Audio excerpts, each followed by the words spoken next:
em nhớ công anh mang dự án dọc nghèo,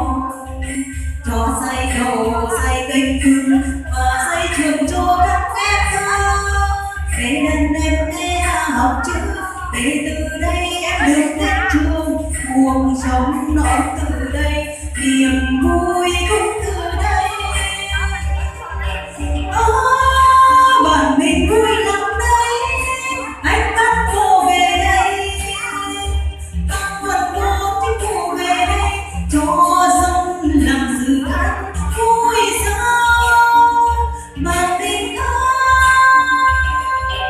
Mừng anh đến quê em cho đàn lần béo cho đàn bò lai, bạn em nhớ công anh mong dự án giảm nghèo, cho xây cầu xây kênh mương và xây trường cho các em thơ, để đàn em nghe học chữ, để từ đây em được đến trường, cuộc sống nó từ đây, niềm vui cũng từ đây.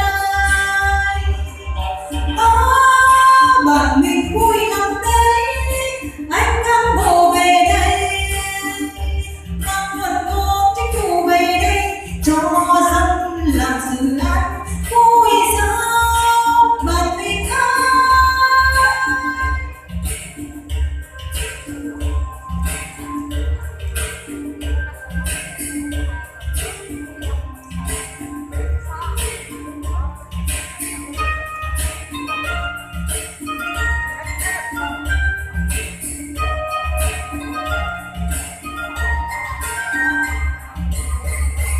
Mừng anh đến quê em cho đàn lần béo cho đàn bò lai,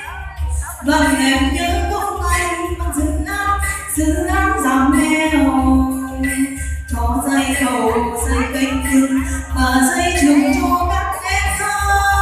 để đàn em nghe học chữ, để từ đây em được đến trường, cuộc sống nó từ đây, niềm vui cũng từ đây. Bạn mình vui lắm đấy, anh cán bộ về đây, các phần cô thích cô về đây, cho dân làm dự án vui sao bạn mình ơi.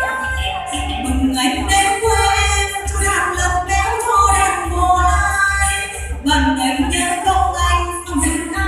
dự án giảm nghèo, bạn cây trồng ban con dâu dày nuôi trồng chăm con.